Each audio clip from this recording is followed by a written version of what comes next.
too. Knows about the grind. Yeah, the bubble grind. Now we have a guy that could probably get in there if you... It's game day. The Edmonton Oilers hit the road once again.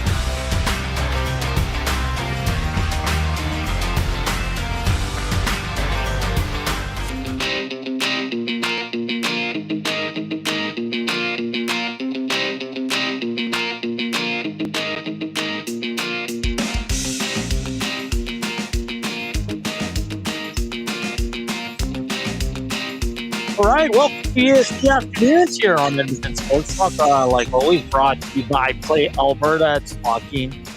It's Hernan. Kub back, Joaquin Kub, like Ree likes to call him, back at the EST studios as we're here live from Popeyes, Louisiana kitchen. Little Ben is with celebrated birthday today. We always remember him for a little bonbon, being the super fan, being on the ice with McDavid. He loved Popeyes, requesting it for his birthday and following his cancer treatments. His favorite meal was tenders, mac and cheese, and a Coke, a classic combination. I think Dusty got that today. I had the chicken sandwich, spicy. Oh, yeah? You had the wings? Did you have just the sandwich or the deluxe?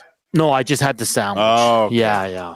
See, I thought about the deluxe, but I was like, I want to go with the classic, you know? Okay. Yeah.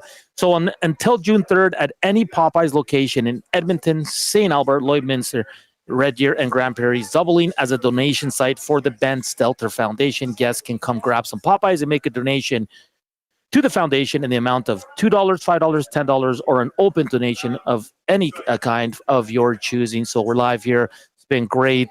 We had lunch. Dusty's just chatting. Bunch of nasties here. Lots of nasties. Which is absolutely At one point, amazing. every table was full. Yeah. And the nasties like Penner's Pancakes here, Box Pounder, Big Uke, the Norman a Combine, and Brody. We also had Grumpy Cat, Normology. Yeah. So it's been busy here. I think that's Bronco Nick over there. Yep. Crushing some chicken tendies. So it's great. And we're happy to be here. And we have a fun show lined up for you today. Let's get to it, Gage. I just, on location, sometimes I'm like out of sorts because I'm used to. I know you're handsy, so watch yourself for that. We're going to preview Oilers Stars, obviously, Game 4. Lots to get to. Heat and Smoke at 1:40. Kub's going to test our NHL knowledge once again. We'll also have a pair of tickets to give away to the Singers games that goes tomorrow. That's at 7 o'clock. Inside the Numbers, and we'll be joined by Sam Nestler once again from DLLS Stars. He's going to give us the Stars side of things, as they have to win this game or it's lights out. And that's just the way I feel it could be a little bit different. So come on down to good old Popeyes here on 170th Street. We'll be here up until 3. Then Reed Wilkins, and Jay Milne will take over up until 5. And then Tom Guzzola will take over for the GCL Oil Stream pregame show as the Oilers get set to take on the Stars. Like always, hit us up on the Nasty Chat. Slam that thumbs up. River Cree box as well, 780-218-9999. Joaquin, how's your day been, man? I mean, we're here. It's a little hot. Yeah, it's warm. I was busy morning, very packed morning. I was a little bit behind getting here, but got here on before you actually. Yeah, you did. But then, of course, I had 2 guys, but whatever. It's good. It's good. I like being on a location like this. It's good to see all the fans out crushing some fantastic chicken. Like, so we have a young man here. He's wearing a what are those third jersey? No, it's the third jersey. I know. It looks dark like blue. Yeah. Paul Coffey on. Yeah, I like that. I've seen a few jerseys like that. Those old practice jersey looking ones. I never liked them on the ice though. Well, at first glance, I thought they were cool. Yeah. But then I was like, it's a practice jersey. See, I was the opposite way. When I first saw him, I didn't like him. When I saw him on the ice, I was like, they kind of grew on me. So pretty cool. And then another gentleman brought in a bunch of stuff for Dusty. I think he had gloves or socks or something like that. And cleaning up. So, yeah. I do like Big Uke, the heritage ones, though. Those are tight. Yeah, those are good. Those looked good. Like the brown gloves and stuff, the brown pants. I like those. Max Pazuzu pro move for Popeyes is that when you get the mashed potatoes, get the gravy on the side, then you get more gravy. Oh, nicely done. I didn't think of that. I didn't think of that. Should we get to the Oilers game? Or? Yeah, let's do it. Hey, you know what I was going to say, Joaquin? I'm very confident, and people sometimes don't like that. They get annoyed with me. But I'm going to give you 3 reasons why the Oilers are going to win tonight. Yeah. Ben Stelter. We're here for him. It's his birthday. Okay. Mr. Game 4. You know who that is? That would be number 74. Mr. Game 4, Stuart Skinner. He does not lose in Game 4s. You know what happened on this day 19 years ago, too? 19 years ago. Hey, what's up, buddy? Not sure. You want to take a gander at the gander? Don't look. Don't look. 19 years ago? Yeah. Just think.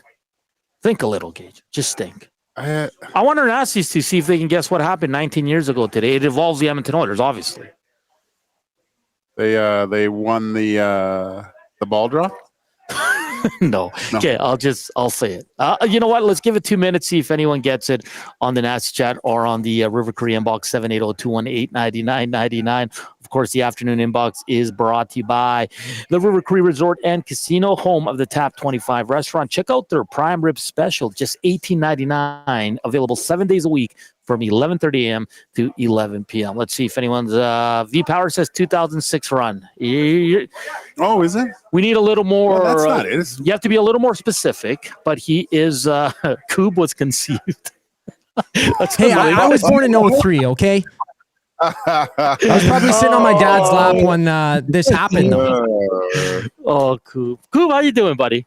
Oh, I'm doing good, man. A little stressed out when shows are on location, but everything's running smooth, running fine. I made my way down to Popeyes before the show occurred. It was a little bit during the lock shop. Trev was down there. Eric was down there. Everyone was down there, and people were just coming in. Saw Fergie's prostate as well as Barry came by, too, and had some good Popeyes. And, made my way over here. Fueled me for the day. What'd you get, my man?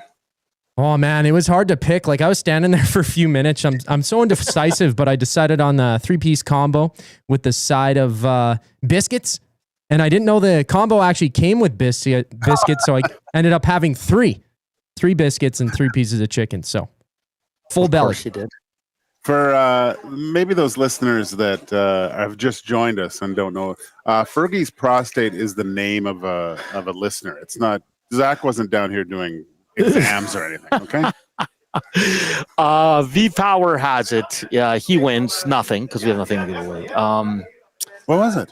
Okay, so on this day, 19 years ago, May 27, 2006, the Edmonton Oilers beat the Ducks 2-1 in Game 6 and advanced to the Stanley Cup Finals. Oh, okay. So, Benny's birthday. See, I beg you, Benny's birthday, Mr. Game 4. Right. And on this day, 19 years ago, the Oilers advanced to the Stanley Cup Finals. I guess. I mean, like, come on. I see what you're saying. No Ekholm, because no one wants Ekholm to play now.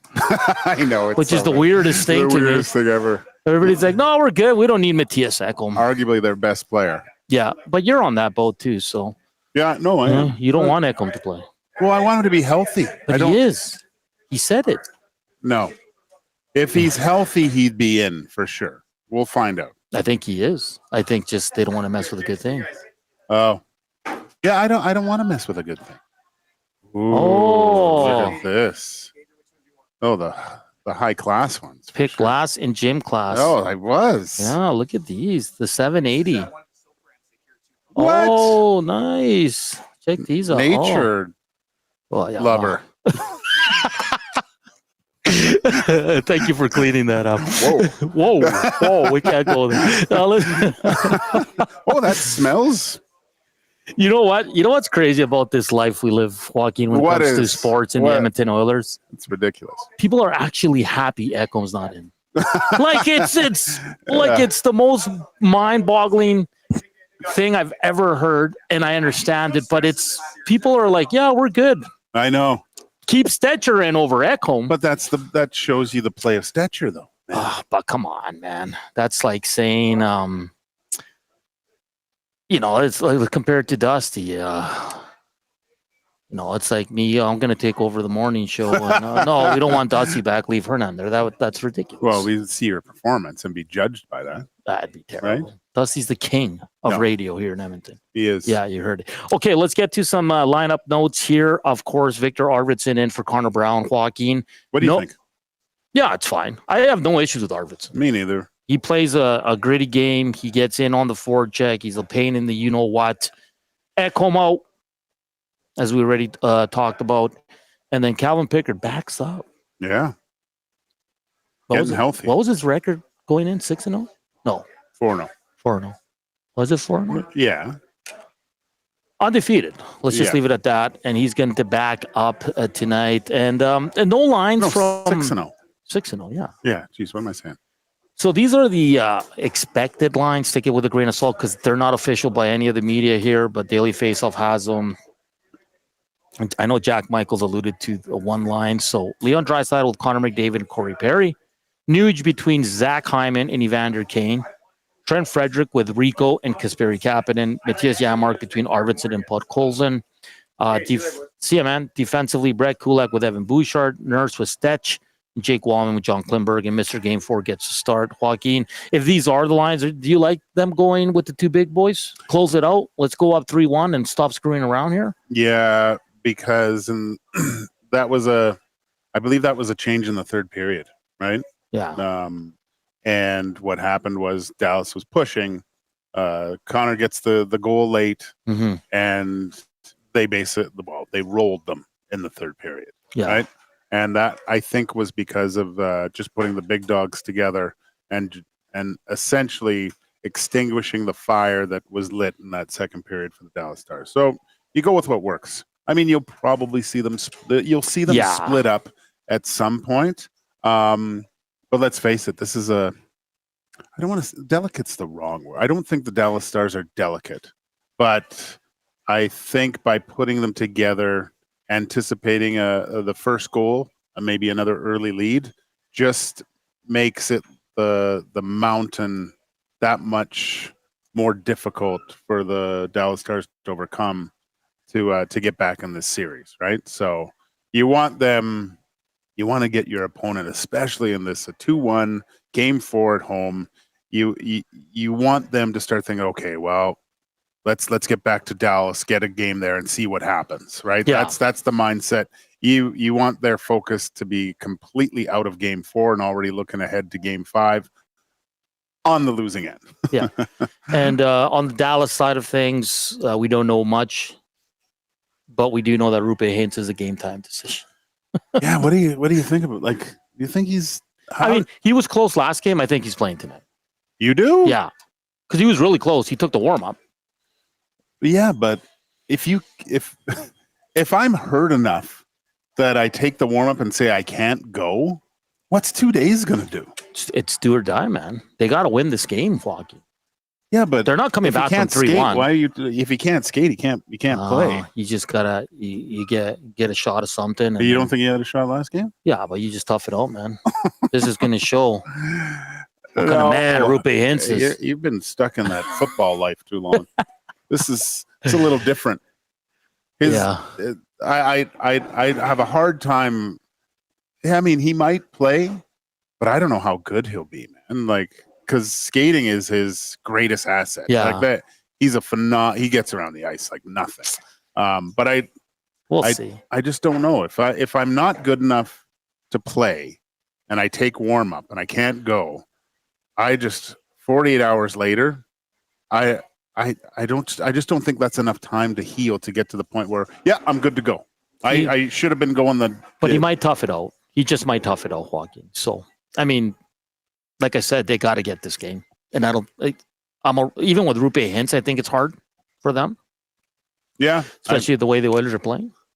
I mean, if he's playing, I'm getting Connor and Leon out against him every single shift.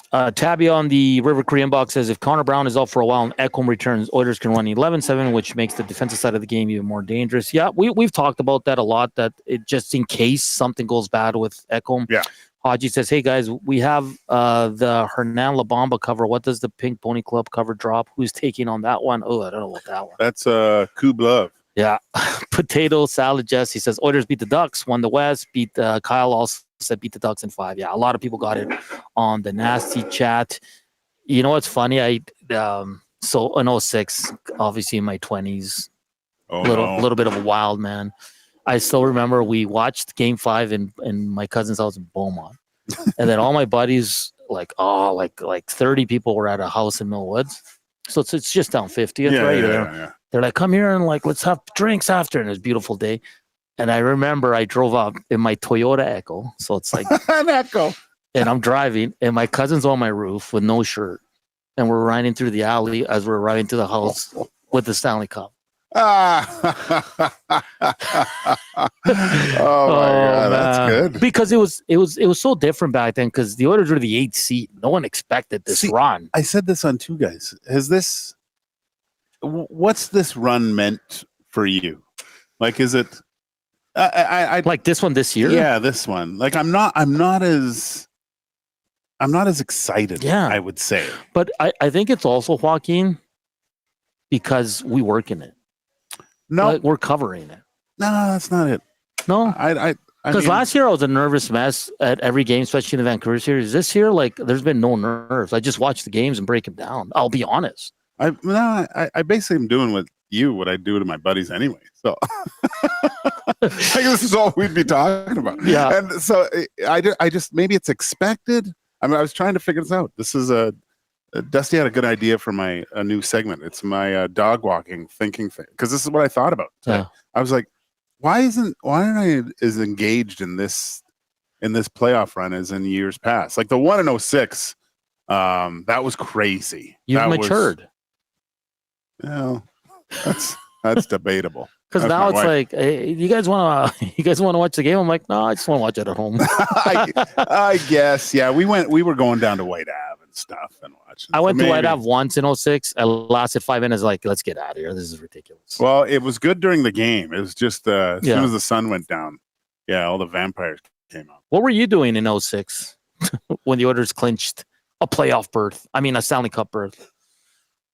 That was great. Yeah, it was great. And last year was awesome too, right? Like it was all new. But I mean, maybe the demeanor of the team has influenced my thinking as well. Because last year, wouldn't you say each round victory was exciting, and you could see it on the players' faces more? Now you see Connor after a series win, and it's like, did he win? He's acting like he lost right now. Maybe that's a good point. But not just that. Like, outside of the first 2 games in LA, they've kind of dominated. Seriously, they haven't given a lot of reason to. We can't even complain about it. No, I want to complain. Hey, Edmonton Sports Talk EST Afternoons, always brought to you by Play Alberta. Play Alberta is your home for online gaming excitement, featuring casino games, live dealer action, lottery, instants, and sports betting. Now with the new Play Alberta app, you can take the fun with you anywhere. Download the app or sign up today at playalberta.ca. Okay, coming up next, we'll continue to tee up Game 4 between the Oilers and the Stars. We'll look back at last night's game between the Canes and the Florida Panthers. They stay alive with a 3-0 win. It was a pretty good game, but I think Florida was just not at their best. I think they will be in Game 5. And we'll also hear from Viktor Arvidsson, who draws back into the lineup. It's been a while since Kasperi came in, and Kasperi's kind of earned to stay in there. Yeah. So Arvidsson gets the bump with Connor Brown's injury. That's all coming up here on EST Afternoon. Slam that thumbs up. We're a little slow right now. We're barely over 30. Let's do it as we're live from Popeyes here for the Ben Stelter Foundation. Joaquin, Gage, Hernan, Salas, Kub Nation back at the station. How about that? Oh, look at We're back with more Oilers Stars after the break.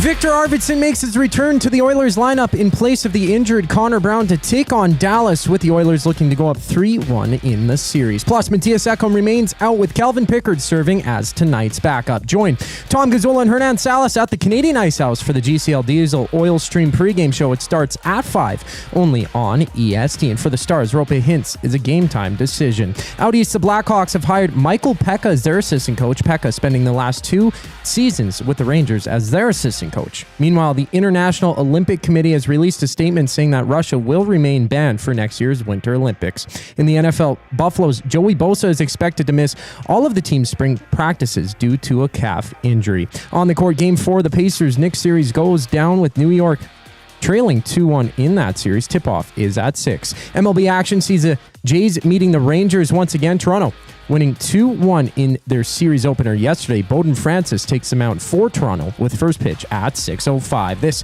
sports update is brought to you by Windsor Plywood Leduc, locally owned and operated since 1993. They're more than just plywood. They offer everything from doors and flooring to decking, fencing, and custom millwork. Windsor Plywood Leduc. They're the experts you need to know. We continue our Oilers Game 4 preview once we get back from break. I'm Zachary Kubusch, and you're up to date. Get your fix every single game with the GCL Diesel Oil Stream pregame and postgame shows with Tom Gazzola and Hernan Salas. Whether it's breaking down the starting lineup, predicting key matchups, or diving deep into the game's biggest moments, Tom and Hernan are here to give you the best insight and analysis in the city. After the final horn, get the breakdown of every key moment, performance, and player reactions. It's your one-stop shop for all things game day. Catch the GCL Diesel Oil Stream pregame and postgame shows with Tom Gazzola and Hernan Salas. Only on Edmonton Sports Talk, your clear choice for Edmonton sports.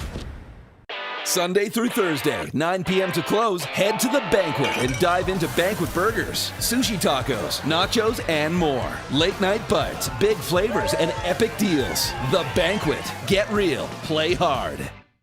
Time out, Edmonton. The new Play Alberta app has arrived, and it's here to make your gambling experiences more fun, exciting, and secure. Enjoy the convenience of hundreds of casino games, betting live on your favorite sports teams, and access to lotteries all in one place anywhere in Alberta. Enter code YEG50 to receive a $50 free bet when you make a $5 minimum deposit. That's a $50 free bet for new and existing users using code YEG50. Remember, if you gamble, use your game sense. Since 1952, William Huff has been the heartbeat of Edmonton's advertising world. From humble beginnings to a citywide powerhouse, we've been the go-to for signage from print to design and installation. Partnering with Edmonton's top sports franchises and major events, we've helped shape the city's global reputation. Our secret? Unmatched customer service, decades of experience, and a passion for excellence we call the William Huff Advantage. Visit us online at williamhuff.com. Keep your team jersey and rally towel close by and help bring the championship home. For all your other treasures, store them with Sentinel Storage. Store Canadian. Try 4 weeks free at sentinelstorage.ca. Proud partner of the Edmonton Oilers.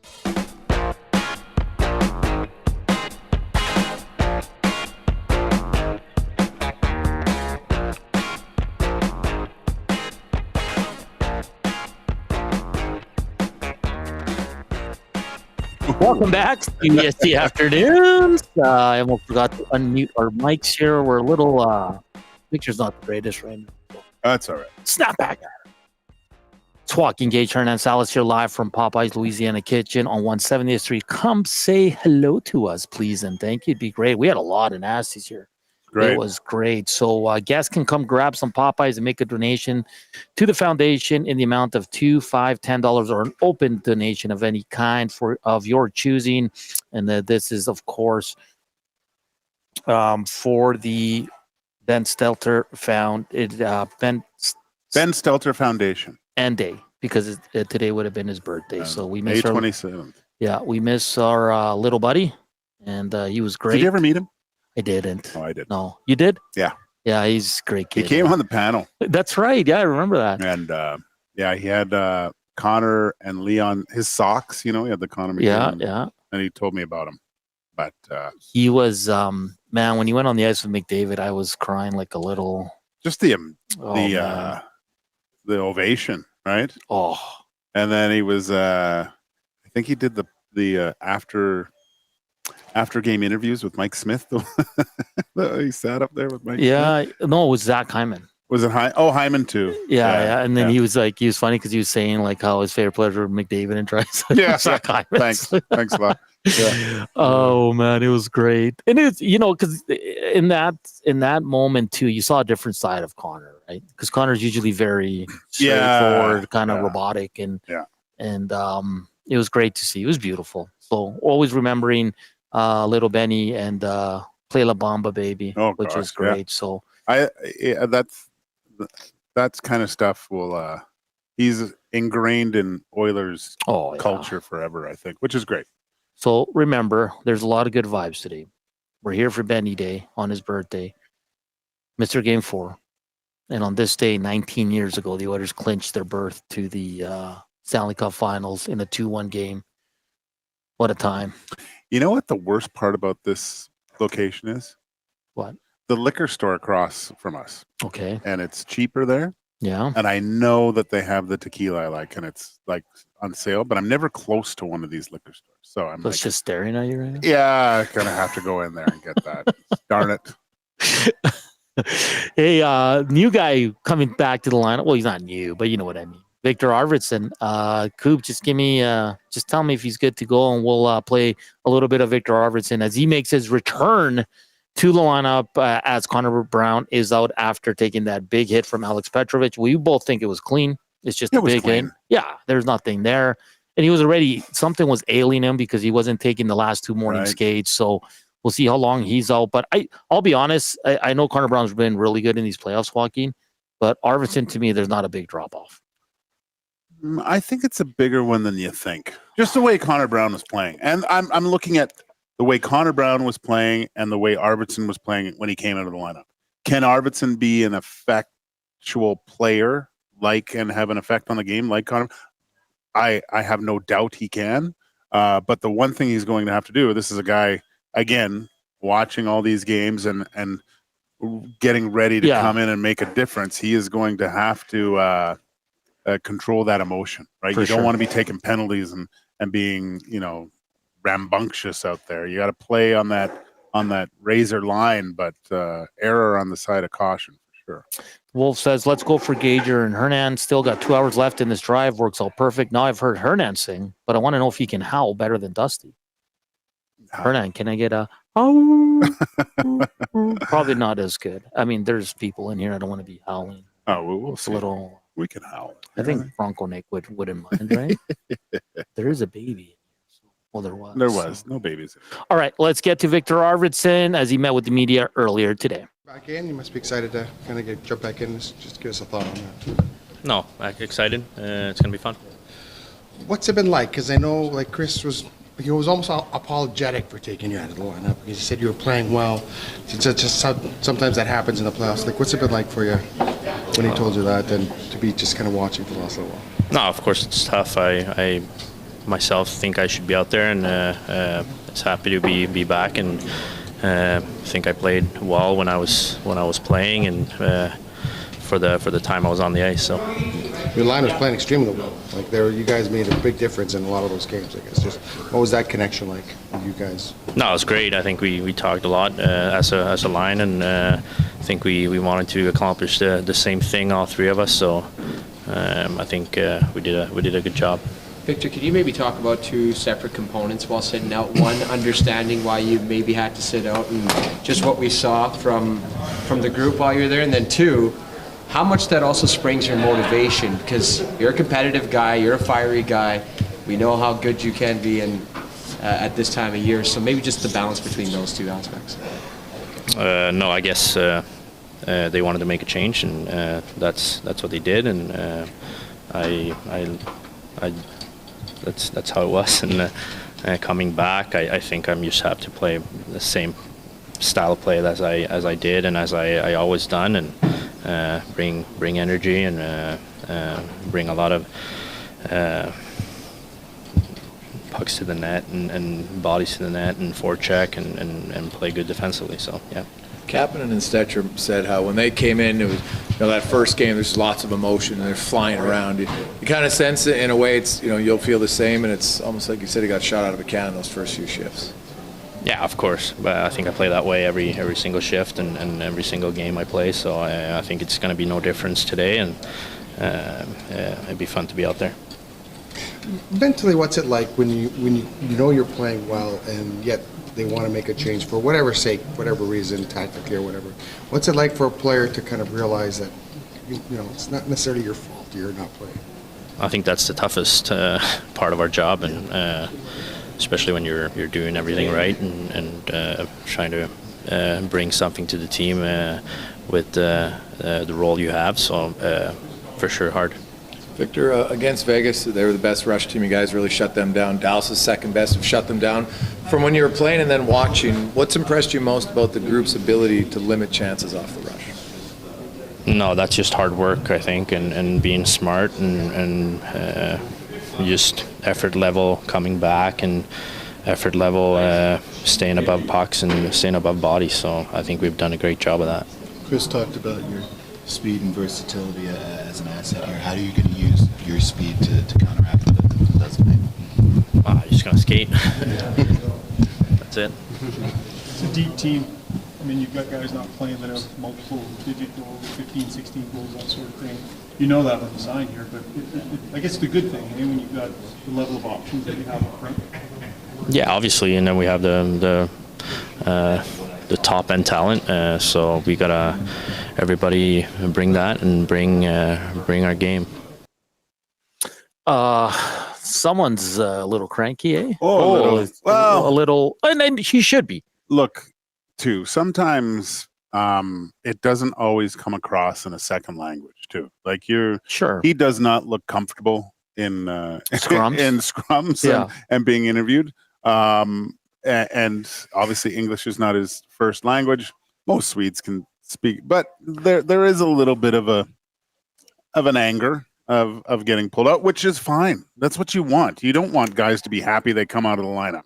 So everything is great from what he said there. You want a guy with a little bit of a chip on his shoulder. He not only wants to have success, but he wants to show the guys, hey, you know what? I can play. I can help this team. That's what you want with a guy coming into the lineup. But so, yeah, I have no problem with it. No, I'd rather have a guy that's a little bit angry that he was taken out of the lineup instead of a guy, all just giggling there. And, you know what I mean? And why I brought that up right off the hop after his interview, Gage, is because he said it. He goes, I was doing everything right. Yeah. So he's pretty much saying, like, I don't think I deserve to come out of that lineup. Yeah. No, that's, you have to have the self-confidence to do that, right? And probably the reason is just the physical, the size of the Vegas Golden Knights in that series, right? So Maji says Arvy seems a bit arrogant about it. Yeah, but again, you're taking it word for word there. Yeah, and he's looking to in a scrum in his second language, trying to find the right words to convey his thoughts. Is there a little bit of a gur on? Yes, but look, a little bit of arrogance. I don't know if arrogance is the right word. Self-confidence, I would put that more as arrogance with Viktor Arvidsson. Nothing has shown me in the past that he's an arrogant hockey player. Nothing wrong with being a little pissy.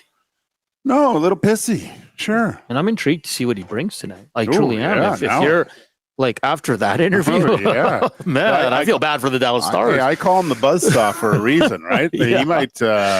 What you want from Viktor Arvidsson is drawing penalties, like him going in, hitting a guy, and then turning around, getting the slash, cross check, and drawing a power play that the Edmonton Oilers score on. That's what I would like to see him do. When you look at Dallas, I know we talked about it on the post-game show. They had a good second period in Game 3 on Sunday. Yeah, definitely. Is that enough for DeBoer to say, guys, we play like that, we'll get back in the series? Like, what are they building on? Because Wyatt Johnson's been quiet. Robertson's been quiet. Jamie Benn, non-existent.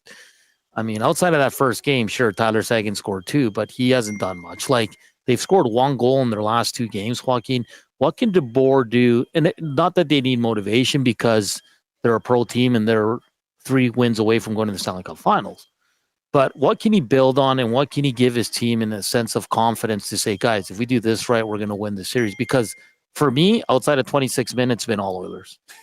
Yeah, you're essentially trying to find something, right? Something that can give a little bit more belief. Because I would have to say at the end of that third, or halfway through that third, that was a 20 individuals looking towards Game 4 rather than trying to come back in that game, right? Yeah. So the coach is implementing anything possible to give them a little confidence. And look, that second period was dominant. Mm-hmm.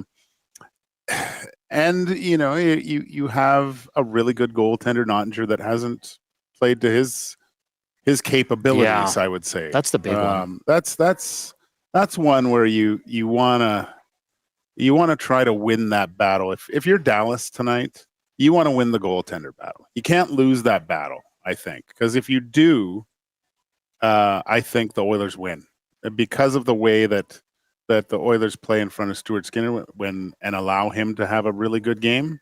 You're not going to be able to beat them. It's going to have to be a 1-0 game or something like that, right? And not that they're not capable of doing that, but probably second period, you have better with your goaltender, and like you said, you have a lot of guys that are stuck in neutral here that haven't shown up to at least on the score sheet in this series. Johnson, Duchesne, like those. Looking at their stats, I know plus minus, say what you will, but it's not flattering. These guys are in the clubhouse right now wearing green jackets. Yeah, it's true. And for me, the number one way this team's going to get back into it, that's the Dallas Stars, Jake Ottinger. That's the number one? I think he's the number, because I don't know if the other guys can find their game this quick. I think Jake Ottinger, for example, Jake Ottinger can probably steal you a game. Can he this series? I think that's one way they can win is by Jake Ottinger. Now, we haven't seen it. He hasn't been very good. But I think this team's only going to go as far as that guy takes them. He's been fine, right? But sure. Don't you think, though, that like those other guys, like it's a combination. It can't just be Ottinger.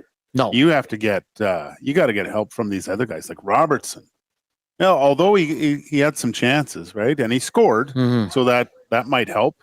But he had some looks that usually you see him burying, right? So I look to him and Johnson just to be, and even Duchesne to an extent, just to have, not that they didn't have some good looks, but usually in those cases they're putting the puck in the net. So even Rantanen, a guy we haven't even brought up yet.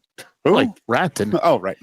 Like compared to what he was doing in Colorado and Winnipeg, like he hasn't done squat for this team. But you heard, I believe it was Gregor saying the rush chances, right? Yeah.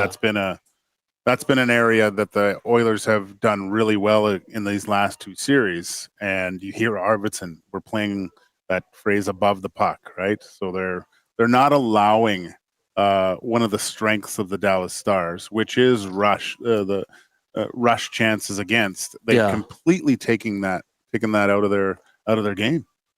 Yeah, and you brought up a good point on post game. The third pair, they're not as good as what Vegas brought. They're probably equal to what Los Angeles could throw out there. Because I like Jordan Spence. I think he's a hell of a defenseman. Yeah. But like Petrovic, Bichelle, and Lyubushkin don't really move the needle much. And they were Bichelle and they have Petrovic. Dumba. I know. Bichelle and Petrovic, they played the wheels off him last game in the third too. Right? Oh, They yeah. were giving him lots of ice time To rest the other guys because they need it. But I mean, if this is a tight game again, and they're still rolling the 4D, Oilers take this over.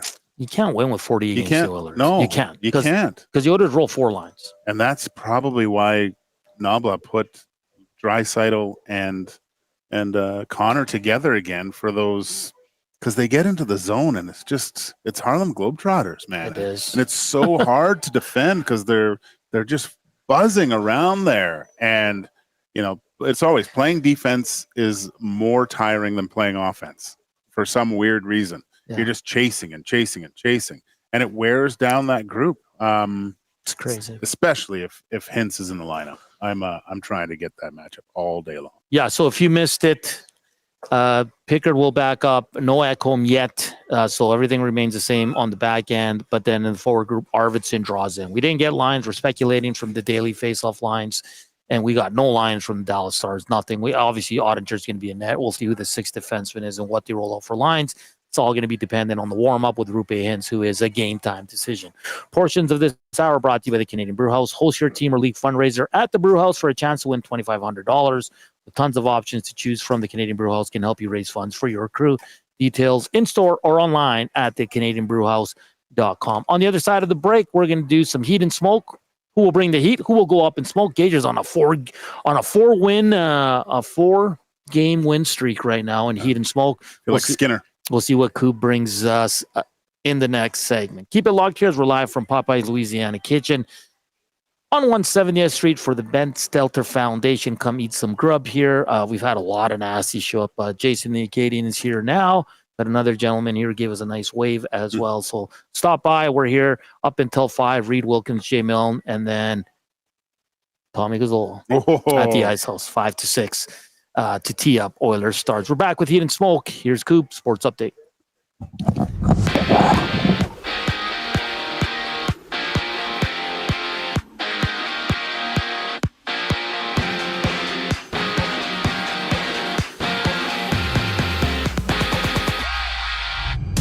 Mattias Ekholm remains out for the Oilers, with Viktor Arvidsson returning to the lineup in place of the injured Connor Brown, who left midway through Game 3 after suffering a hit from Dallas's Alex Petrovic. Plus, Rope hints as a game-time decision for the Stars. They trail 2-1 in the series. Swing by the Canadian Ice House in the heart of Edmonton to join Tom Gazzola and Hernan Salas as they tee up the action during the GCL Diesel Oil Stream pregame show. Tune in at 5 o'clock right here on EST. Elsewhere, the International Olympic Committee released a statement confirming that Russia will remain banned for next year's Winter Olympics. And former Oiler Michael Pekka is headed to Chicago to become their assistant coach. He spent the last 2 seasons in New York behind the Rangers bench. For the Bills, Joey Bosa is out with a calf injury and is expected to miss all of Buffalo's spring training sessions. NBA action has New York visit Indiana for Game 4. The Knicks down 2-1 in that series. Tip-off is at 6. And from Texas, the Jays take on the Rangers after squeaking by Texas with a 2-1 victory yesterday. Bowden Francis gets the ball for Toronto. First pitch at 6:05. This sports update is brought to you by the Capital Care Foundation. Financial support deeply affects residents at Capital Care, and whether it's a one-time donation or monthly contribution, every penny counts. Find out how you can donate at capitalcarefoundation.net. Heat and Smoke Trivia brings us back on the other side of the break. I'm Zachary Kubusch, and you're up to date. The EST Hangout. There is one team that scares me remaining in the NHL, and it is the Florida Panthers. I mean, everything that I say about the Oilers, they can do as well and maybe even better. Bobrovsky's the one, though, that I'm intrigued by. He's had his moments where he's looked good, but he also has had, like, those first few games against Toronto. I'm just looking at that in the series, 833, 800, 871 save percentage. I think Toronto laid a blueprint for the Oilers to go beat this team. The EST Hangout, presented by Sentinel Storage. Weekday mornings 9 to 11, only on Edmonton Sports Talk, your clear choice for Edmonton sports. Experience the iconic music of Dire Straits with DSL. Dire Straits Legacy, June 12th in the venue at River Cree Resort and Casino. Featuring original members and musicians who recorded, performed, and toured the globe with Dire Straits. Alan Clark, Dire Straits' first keyboardist, plus Phil Palmer, Danny Cummings, and Mel Collins. This incredible show includes all the hits, Money for Nothing, Sultans of Swing, Walk of Life, and more. Tickets at rivercreeresort.com. River Cree Resort and Casino. Excitement. Bet on it. Hey Edmonton, ready to take advantage of lower rates and better pricing? South Fort Chevrolet in Fort Saskatchewan has you covered. From rugged trucks to sleek SUVs. And with over 40 years in business, you can trust that you're getting the best deal on your new ride. As the proud title sponsor of the Nielsen Show, EST listeners can drive a little to save a lot with South Fort Chevrolet's transparent pricing and down-to-earth sales team. Visit us today in Fort Saskatchewan or online at southfortchev.com. Looking for quality building materials and friendly advice? Visit us at Windsor Plywood Leduc, family owned and locally run since 1993. From interior materials for doors, flooring, baseboards, and all the finishing touches to all you need for your outdoor projects like cedar lumber for decks and fences, plus all the plywood you'd need. Our full-time on-staff carpenter can help with anything odd-sized or custom, and from domestic hardwoods to exotic selections, we've got you covered. And if we don't have it, we'll track it down for you. Windsor Plywood Leduc. We're the experts you need to know.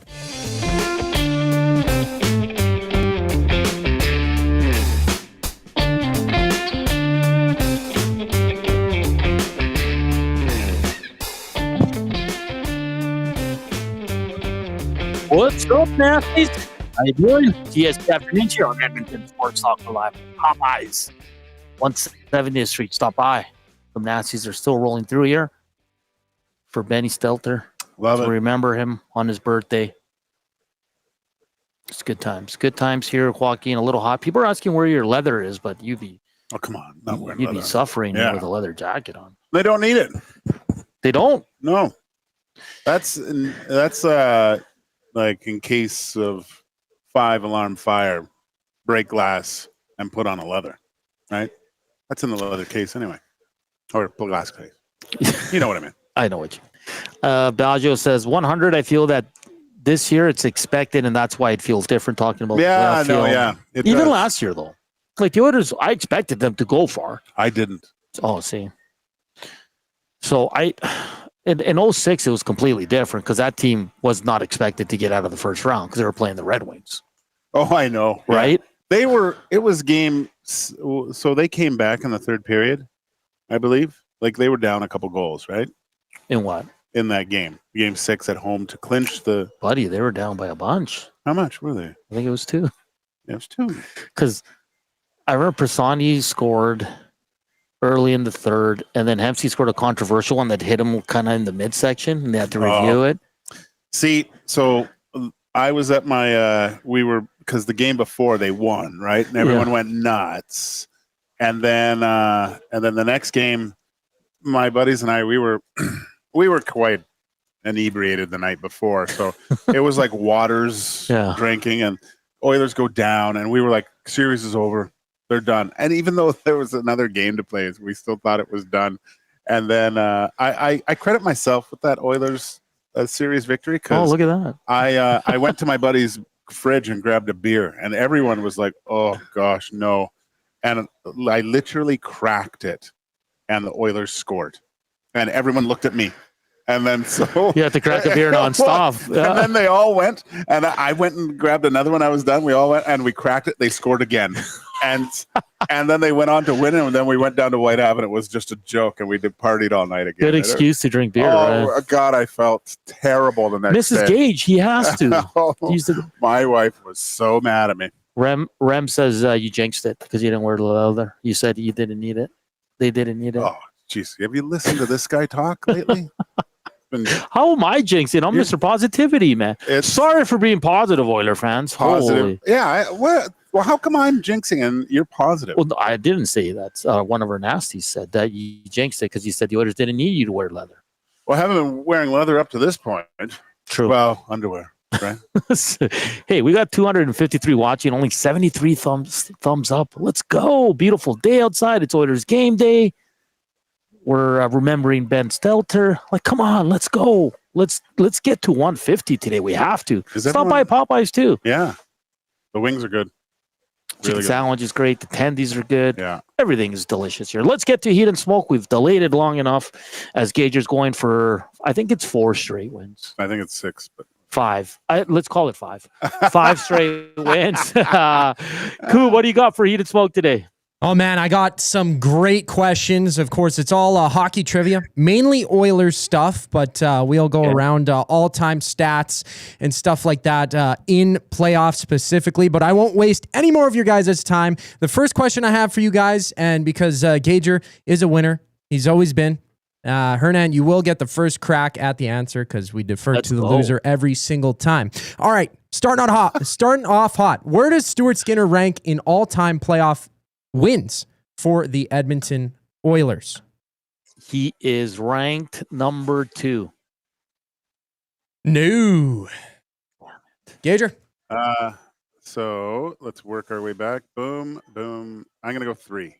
3. Hold on. I got it here. He's tied 3rd. Yeah. So there we go, Gager. Yeah, he has 23 wins. He's behind Fuhr and Ranford, right? Yeah. That is correct. He's tied with Andy Moog. Andy Moog, yeah. Oh, that's right. Someone mentioned that the other day. If you listened to the show, you would have got that. I know I'm listening more than you guys. Holy smokes. Good one, Gager. Good one. So, yeah, he has 23 playoff wins in 43 games played. Wow. Pretty good. Right, 1-0 Gage. All righty. Okay, through minimum 10 games played with the Oilers in the playoffs, which goalie has the best save percentage?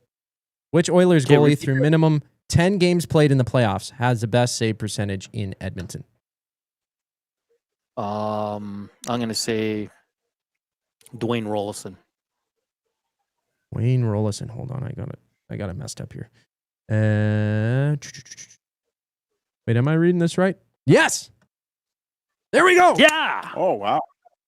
Through 18 games played, he has a 927 save percentage. He was good. Man. What's Talbot?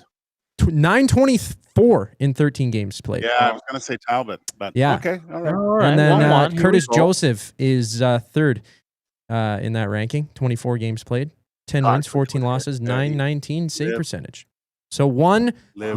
Wow, you guys! I think this is the first time in a while that you guys have gotten the first two questions right. First time I got one right. First time we've both gotten right off the hop. Yeah, no kidding, hey? All right, who has the most shutouts in the playoffs for the Oilers all time? It's on you, buddy. That'd be Cujo. Yeah, there we go. Yeah, yes, 5 shutouts. Wow, we're 3 for 3, boys. 2-1. Gager leads. Did you? Yeah. Okay, right on. Stuart Skinner has 4. He's second on that list. Yeah, that's why. Yeah, that's fantastic. Yeah. Hey, all right. Which Oiler has the best plus minus all time in the playoffs? All time. Oh boy, I know because Hyman had that +5 game. Oh, all time. No, not one single game in their playoff career. All time. Playoff career. Mark Messier. Mark Messier is a good guess. All those boys probably had plus everything back in the day. He's plus 61. He is not the top. He's 6th. Yeah, 6th. It's got to be one of the guys from the dynasties. Has to be. I mean, the whole top 10 is just loaded with them. Yeah. Wayne Gretzky is second. He has plus 89. My God. Hernan, okay, another crack at it? Get one more guess? Okay, yeah. I'll go... Who's here? Yari Curry. Yes. There we go. I almost said Tick, man. All right, so 2 for 2. I got to track this now. Usually I don't have to track it that much because you guys always get them wrong. I'm more nervous about this contest than the Oilers playoffs. Yeah, he's plus 99, by the way. It's plus 99, which is crazy. Through 146 games played. I know. Forgot. Isn't that insane? All right, which player has the most penalty minutes in the playoffs all time wearing an Oilers uniform? This is so easy. Is it? I'm gonna say maybe it was Marty McSorley. Marty McSorley is not the right answer. That's wrong. Dave Semenko? No. Damn it. Go again. Kevin McClellan. He's second on the list. Oh, Kevin Lowe. No, it is not Kevin Lowe. It's Glenn Anderson. What? Oh, yeah. He used to run the goalies like every second shift. 314 penalty I would have minutes. never guessed that. Wow, no, that's crazy. Yeah. Kevin McClelland had 276. That's my favorite player growing up. Glenn Anderson. Yeah. I know. All right. Now we'll go broad a little bit over the NHL all time. Which player since the 2000 season has the most penalty minutes in the playoffs? So since 2000, 2001. I know we're staying with the penalty minutes here, boys. 2000, 2001, most penalties. It's got to have been played a lot. A lot of years, bro. Or just have been a goon in all the games he played. I'm thinking defenseman. We need an answer here, boys. Right? Come on. Let's go with Alex Ovechkin. No, but I like the guess. Hernan? Since 2000, most penalty minutes in the playoffs? Yes. Alex Ovechkin. And he has played a lot of games, you're right. Sidney Crosby. Wow, you're thinking he's a goon, hey? No, it is not Sidney Crosby. Gager, one more guess. Lots of games, 2000s all the way through. I'm going to go with the Chris Pronger. No, but I like the guess. He is ninth on the list. Ryan Suter. Ryan Suter is not correct. It's Corey Perry. Oh! Yeah. 289 penalty minutes. Yeah, I know. I was going to give a guess. He played the most game since 2000, but I think you guys would have got that one. You guys would have got that one. Evgeny Malkin is second on the list, by the way, so not far off guessing a Penguin. Not far off guessing a Penguin. Yeah, because it has to be a guy that plays a lot, right? Yeah, because that's why I didn't go Goon, because I didn't like Goons don't play a lot in the playoffs. No. Right? So, All righty, boys. Next question. Which player has the most short-handed goals in playoffs all time? All time? Yes. Oy. Short-handed goals. All the time. All time? You got to give us a hint, man. Oh, you don't. Okay. Well, you don't. I want to. Well, he had to play a lot of games. I don't know. He was a menace. I'm going to go. Let's go with lots of playoffs. He played in the 80s and the 90s. 80s and 90s? Yeah. Ken Linsman. Ken Linsman, no. I will go with Guy Carbonneau. Guy Carbonneau, he's 7th on the list. He had 6 short-handed goals. Gager? Wayne Gretzky. Wayne Gretzky is 2nd. Ah! Hernan? 80s and 90s, eh? Yeah. 80s and 90s. Who is good on the PK? And I don't want to give another hint because it might give it away. 80s and 90s. Who was good in those years? Mario Lemieux. Oh, so close. Good guess. He's 6th on the list. It's Mark Messier. Oh, with 14 shorthanded goals. Then it's Wayne Gretzky with 12, Jari Kurri with 10, and Håkan Lube 4th with 8. Håkan Lube. If you could go back in my mind, I almost said Messier. My God. Okay, sure. Yeah, you almost said it. Do you want to? Seriously. Yeah. Well, do you that want patented off the wing Yeah. snapper, far side. Alrighty, next question, boys. For the win? Okay. I got a few more, but yes, it is the last one. Actually, let me change it up, given that it is the final one. Which player? Now, this is going to regular season. I just did it for fun because I always get Joaquin Gage questions wrong on those Fridays when we do Zach to the Future. During Gager's rookie season in 94-95 with the Oilers, who was the leading point scorer on the team? Who was the leading point scorer in the 94-95 Oilers season? Yeah. I think it... Well, Hernan, Doug you Weight. guessed last, right?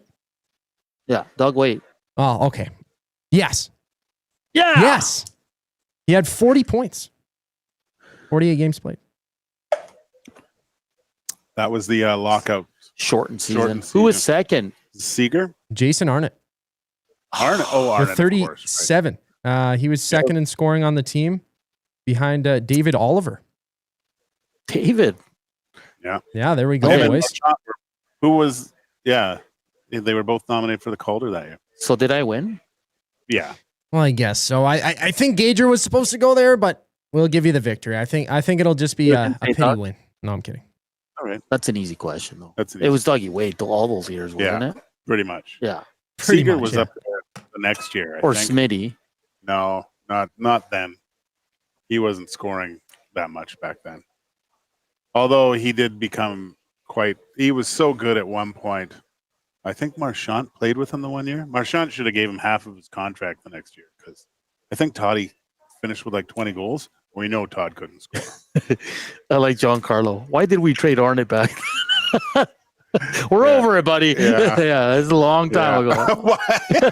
You're complaining about the Arnott trade. I agree, though. I love Jason Arnott. But yeah, you got Billy Guerin and you got Valerie Zelapukin. Zelapukes. That's what that guy was doing at the mouse pit the other day. Yes, he was. That was a great questions, Kuba. Really good stuff. You're really bringing the heat. I love the commitment you put into these questions. You're the best. Hernan snaps Gager's 4-game win streak. He's on the board with a victory. All right. Coming up in hour 2, inside the numbers for Play Alberta, we got Sam Nestler from DLLS Stars to join us as well. And we'll continue to take your text at the River Korean Box 780-218-9999. And on the Nasty Chat, where are we for thumbs before we get to a quick break here? We are at 101. Perfect. We only need 49 more to hit our playoff ask of 150. Let's keep hammering that as well. We're live here from Popeyes on 170th Street for the Ben Stelter Foundation. Come say hi. Come hang out. Reed and Jay coming up from 3 to 5. We're back after the break here on EST Afternoons. Get your fix every single game with the GCL Diesel Oil Stream pregame and postgame shows with Tom Gazzola and Hernan Salas. Whether it's breaking down the starting lineup, predicting key matchups, or diving deep into the game's biggest moments, Tom and Hernan are here to give you the best insight and analysis in the city. After the final horn, get the breakdown of every key moment, performance, and player reactions. It's your one-stop shop for all things game day. Catch the GCL Diesel Oil Stream pregame and postgame shows with Tom Gazzola and Hernan Salas, only on Edmonton Sports Talk, your clear choice for Edmonton sports. Friday and Saturday, May 9th and 10th, it's the Can-Am Sprint Car Challenge at Rad Torque Raceway. Alberta's best sprint car drivers face off against the American Rocky Mountain Sprint Cars in a methanol-burning, dirt-slinging border battle. Also in action are the modifieds, late models, mini stocks, and hobby stocks, making it a full weekend of family fun racing. The Can-Am Sprint Car Challenge at Rad Torque Raceway, just west of Highway 2 on Highway 19 at Edmonton International Airport. Get your tickets and info at radraceway.com. You've heard the name, but what does it mean? For over 66 years, William Huff Advertising has supplied signage from screen printing to digital to LED with design, production, and install in-house. It's a one-stop shop for all your signage needs. Edmonton owned and operated, William Huff has been trusted by the biggest companies and teams in the City of Champions and many others across the country to do the job. If you're looking for a way to get the word out about your company or event, they are the answer. Go to www.williamhuff.com. Their results speak for themselves. Celebrate your birthday at the Banquet Bar. Enjoy great drinks, amazing vibes, and unforgettable memories. Download the Banquet app and get a free pizza pie on your birthday. Book your party today at thebanquetbar.com. Looking for a winning strategy for your retirement? Contact me, Joaquin Gage at K4 Financial, where expertise meets dedication. I will always look for a careful approach to your retirement, ensuring your financial future is secure. From tailored strategies to clear, actionable advice, I'm here to guide you every step of the way. Don't leave your future to chance. Get in touch with me, Joaquin Gage, today at k4financial.ca or email joaquin.gage@k4financial.ca to start planning for a brighter future and a more secure retirement.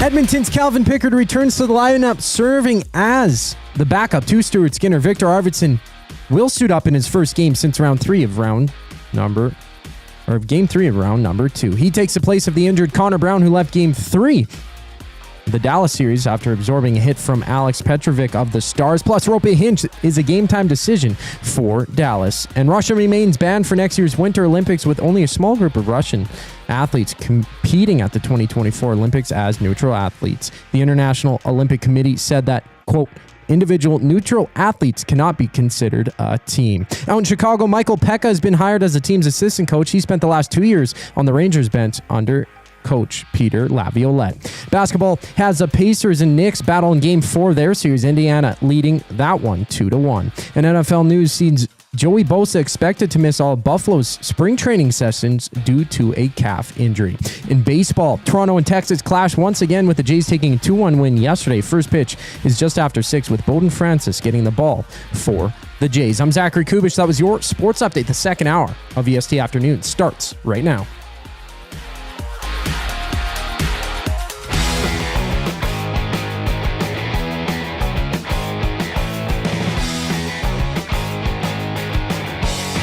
Hour 2 here on EST Afternoons on Edmonton Sports Talk. Like always, Sports Talk brought to you by Play Alberta. John Carlo, apologies. He was asking because he wasn't old enough to remember to know what happened with Jason Arnott. Oh, that's why.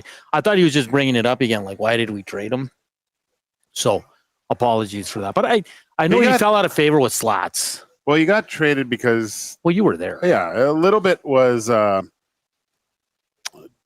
Dougie was becoming the number one guy, and Arnie he thought he was going to be the a little bit. There was, I would say, a little bit of unhealthy competition between the two. Okay. I think, to a point, which but it happens, whatever. But he became a star in New Jersey.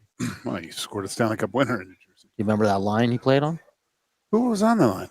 Elias. Oh, was it, he played with Elias and Sikora? Sikora, yeah. What a line, man. I played against Elias and Sikora in the minors, and you would have thought when I play, and this is just me playing against them, I never would have thought they would have had success in the NHL. They were, they did not play hard in the American Hockey League. Let's just put it that way. They get to the NHL and they're superstars. That's great. Hey, welcome back to EST Afternoon. It's been great, a great first hour. Just met Steve. Loves the show. Loves the station. Says he can't watch the games because he gets too nervous. So he just looks for updates and Steve, just watches the highlights when they win. That's crazy. It's kind of like my dad. Yeah. Yeah. He's scouring for my rookie card as we speak. Yeah, he wants the Gage rookie card. Hit the nasty chat. Well, yeah. Sure. Chime in on the nasty chat. Slam that thumbs up. And also hit us up on the River Korean box, 780-218-9999. Of course, as you know, Ben Stelter won the hearts of many in Edmonton and beyond as he battled childhood cancer. He inspired many, touched us all, and even served as the Edmonton Oilers' good luck charm during an epic playoff run. Although Ben is no longer with us, his spirit lives on with all of the amazing works his parents are doing at the Ben Stelter Foundation, and we wanted to help. Starting today until June 3rd at any Popeyes location in Edmonton, St. Albert, Lloydminster, Red Deer, and Grand Prairie is doubling as a donation site for the Ben Stelter Foundation. Guests can come grab some Popeyes and make a donation to the foundation in the amount of $2, $5, or $10, or an open donation of any amount of your choosing. So come by, say hi. Reed and Jay will be here shortly. They'll take you right up until 5. Great food here. You had the wings. I had the chicken spicy sandwich. I had some fries. It's just delicious. I know the big group that was here for lunch. When you guys gosh. They got an assortment of things, but you can't beat it. You can't go wrong here. It's absolutely fantastic. Menu items. It was the tendies. So Ben liked the tendies, the mac and cheese, and mac a Coke. And cheese. That's and great. Coke. That's come down and get what Ben used to get. Yeah, and as we remember our little buddy. Everybody, man, what an emotional time for sure. And that's why it's good vibes today. It's Benny's birthday, Mr. Game 4. And on this day, 19 years ago, the Oilers beat the Anaheim Ducks to go to the Stanley Cup Finals against the Carolina Hurricanes. Let's get to inside the numbers. Of course, for Play Alberta, it's time to turn up the fun with the all-new Play Alberta app, your digital destination for casino, live dealers, lottery, instants, and, of course, sports betting. New players can get started with a $100 casino bonus by depositing $20 with the promo code 100casino or $100 free bet using 100 sports. Play smart, play local, and don't forget to use your game set. Zach Hyman, we went through his numbers yesterday. Like, what a 10 hits, +5, 3 points, 4 shots on net. Like, this guy is an absolute unit right now. Absolute unit. Shanahan should have been fired long ago for letting him go. He's going to set the playoff record for hits. It's undeniable. Yeah. Okay.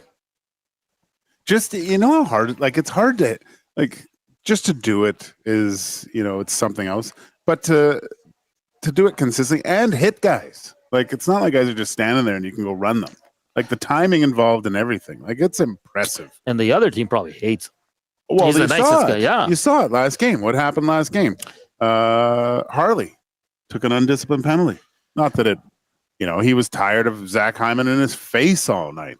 Bend kind of gives it a little bit of a, I think that's a player you can kind of target. Just, coaches, they always used to say, like, play between the whistles, right? Mm-hmm. Once the whistle blows, it's done. Just to drive them a little bit even more crazy. But, like, laying it on the line is what makes teams champions. Like the Florida Panthers, the way that everybody on that team hits. Zach Hyman's leading by example. He has 14 playoff games, Joaquin. He has 109 hits. That averages out to 7.8 hits per game. That is unheard of. Yeah. And this guy is not this guy in the regular season is not like this. Like, he'll hit, but he's not. He finishes checks, I would say. But he's not known for that. Like, it's not something we talk about a lot. Do you know what I mean? Like, it is unbelievable. Like, so in order to beat it, so Brooks Orpik had 112 hits. in 2008-2009. Okay. Cedric Paquette had 112 hits in 25 games in 2019-20. Oleksiak 117 hits in the same 2019-2020. Darren Helm 118 in 2008-2009. Dustin Brown 125. Oh yeah. And Blake Coleman 126. Like, he's gonna break it either tonight or in Game 5. Yeah. It is, and that's why I wanted to get to it, because Zach Hyman, when you talk about Zach Hyman, we talk about going to the front of the net. He's known as Shaq Hyman because he's in the paint, right? Yeah, an honest effort. Toronto fans in media, you see them, they're like, how did they ever let go of him? But now this new element that everybody's writing about and everybody's looking at is 109 hits in 14 games. Like, he's at his age and where he is in his career, he's added a new element to his game. It's a postseason element. You can't do this throughout the regular season. You kill yourself. The one thing it shows is he's healthy. Yeah. As healthy as you can be for this time of year, right?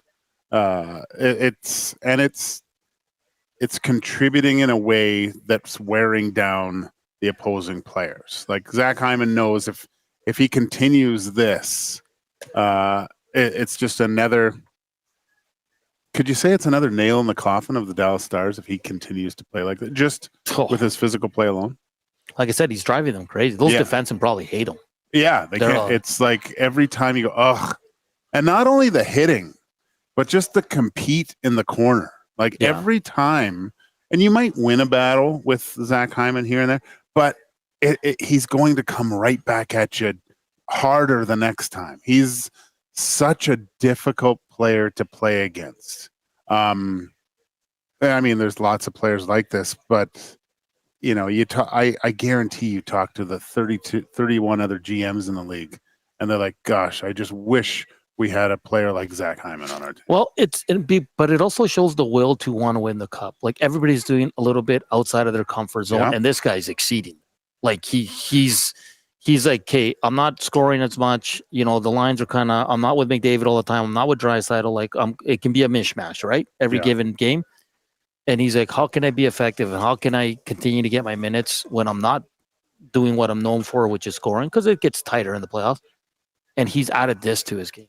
Like, it is unreal. Big Uke says he had 53 hits in 25 playoff games last year. Like, it's unbelievable what he's doing this year. So you kind of touched on something there. Do you know how many guys that I played with throughout my whole professional career, if they were playing on the top line with the skilled guys and having success, and what would happen to their mental state if they got pushed down in the lineup?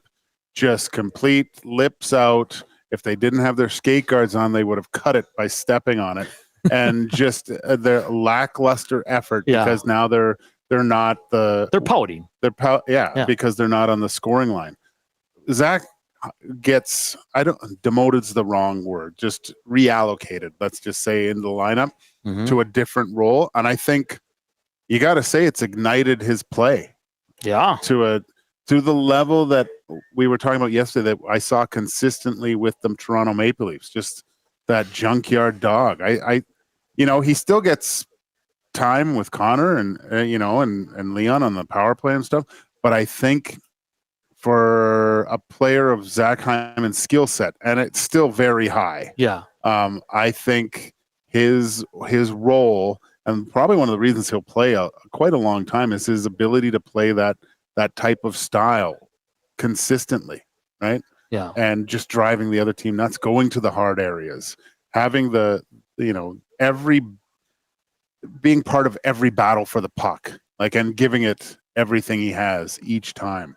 Phenomenal playoffs. And it doesn't, it shows up on the score sheet in a certain respect, but I mean, this is what I asked Dusty, who wins the Conn Smythe? And it looks like Connor, but there's a lot of other guys that have made contributions to this team, maybe not always in a that end up on the score sheet, but in different areas that are the main reasons why the Edmonton Oilers are in the Western conference finals. Because when you see the 4 teams remaining, who would you think? Just wipe the Hyman info out. Who would you think leads in hits? You'd probably go to Florida, right? Yeah, I would go to like Ekblad or Bennett. Even Kachuk to an extent, right? Bennett is second in the playoffs in hits with 82. Okay, yeah. I mean, imagine having Bennett and Hyman on your team. What a disaster! Oh boy, I love the commitment. Zach Hyman's doing everything to help his team win the Stanley Cup. Everything. So I think you have to admire it. Who said yesterday in the Nasty Chat? Someone said it was a joke that he didn't make the 4 Nations. Too, yeah, right? But at the time, he wasn't. But can you imagine having Bennett and Zach Hyman on Team Canada now? Bro, 109 hits. Low. So yeah, 109 hits in 14 freaking games. Zach Hyman. That is inside the numbers for today, brought to you by Play Alberta. It's unreal what he's doing. It's unreal. I hope he gets another 10 today, Joaquin. Me too. It's going to be just crazy. So 116 thumbs up. We're making our way to 150. If you haven't slammed that thumbs up, please do so. Reminder, at 3 o'clock, Reed Wilkins, Jay Milne will jump right here. And they'll take you right up until 5. And then Tom Gazzola, live from the Ice House, will have the GCL Diesel Oil Stream pregame show from 5 to 6. Game time, then we're all back on for post-game show as the Oilers look to take a stranglehold on this series. And Dallas looks to fight back. Rupe Hintz, if you missed it, is a game-time decision. We'll see you in warm-ups for the Oilers. Ekholm remains out. Arvidsson in for Connor Brown. And Pickard backs up Stewie Skins, Mr. Game 4. That's all you need to know ahead of the game. Coming up next, we're going to get the Dallas side of things with Sam Nestler from DLLS Stars. He joins us once again, and should be a fun conversation. Keep slamming that thumbs up. Hit us up on the River Cree inbox, 780-218-9999. Of course, like always, the afternoon inbox is presented by the River Cree Resort and Casino. If you want to check out some good music, check out Dire Straight Legacy on June 12th. Dire Strait's great tune. Sultans of Swings, Money for Nothing, and they just got banger after banger. That's June 12th. All you got to do is hit up Money for Nothing and the chickens for free? Money for the River Cree box office for your tickets, or hit him up online. We're back with Sam Nestler here on EST Afternoons. Here's Coop, Sports Update time.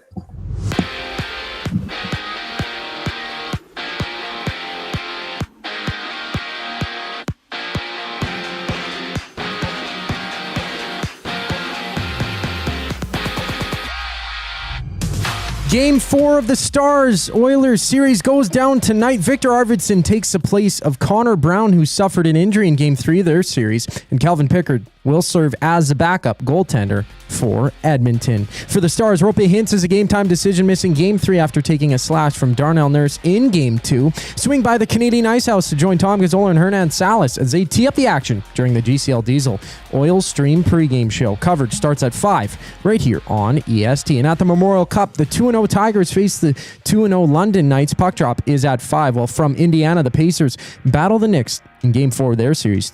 Tip-off is at 6, with the Pacers leading 2-1. Down in Texas, the Jays meet the Rangers for Game 2 of their 3-game series. Toronto taking the opener 2-1 yesterday. Bowden Francis takes the mound for Toronto with first pitch just after 6. While in tennis, Canadian Felix Auger-Aliassime has been knocked out of the French Open after giving up a 2-set lead in his first-round loss to Italy's Matteo Ardenaldi. After a brief intermission, we go to Dallas to get a perspective of the game tonight with Sam Nestler from DLLS Sports. I'm Zachary Kubusch, and you're up to date. Experience the iconic music of Dire Straits with DSL. Dire Straits Legacy, June 12th in the venue at River Cree Resort and Casino. Featuring original members and musicians who recorded, performed, and toured the globe with Dire Straits. Alan Clark, Dire Straits' first keyboardist, plus Phil Palmer, Danny Cummings, and Mel Collins. This incredible show includes all the hits: Money for Nothing, Sultans of Swing, Walk of Life, and more. Tickets at rivercreeresort.com. River Cree Resort and Casino. Excitement. Bet on it. Keep your team jersey and rally towel close by and help bring the championship home. For all your other treasures, store them with Sentinel Storage. Store Canadian. Try 4 weeks free at sentinelstorage.ca. Proud partner of the Edmonton Oilers. Time out, Edmonton. The new Play Alberta app has arrived, and it's here to make your gambling experiences more fun, exciting, and secure. Enjoy the convenience of hundreds of casino games, betting live on your favorite sports teams, and access to lotteries all in one place anywhere in Alberta. Enter code YEG50 to receive a $50 free bet when you make a $5 minimum deposit. That's a $50 free bet for new and existing users using code YEG50. Remember, if you gamble, use your game sense. Hey Edmonton, ready to take advantage of lower rates and better pricing? South Fort Chevrolet in Fort Saskatchewan has you covered. From rugged trucks to sleek SUVs. And with over 40 years in business, you can trust that you're getting the best deal on your new ride. As the proud title sponsor of the Nielsen Show, EST listeners can drive a little to save a lot with South Fort Chevrolet's transparent pricing and down-to-earth sales team. Visit us today in Fort Saskatchewan or online at southfortchev.com. Strike up some fun at the Banquet Bar. Bowling, drinks, and a great time with friends where the good times roll. Whether you're here to bowl or just hang out, the Banquet Bar is your go-to spot. Get real, play hard at the Banquet. Got some gently used furniture or home goods that need a new home? Find Edmonton is here to help. Every month we furnish over 100 homes to those transitioning out of homelessness, and we need your gently used furniture and home goods. Drop off at 5120 122nd Street or call for free local pickup. Just visit findedmonton.com to learn how your donations can help create a home for someone in need. Plus shop our thrift store, in-store or online, with proceeds benefit those moving out of homelessness through housing supports. Visit us at findedmonton.com. Find Edmonton, supporting our community one home at a time.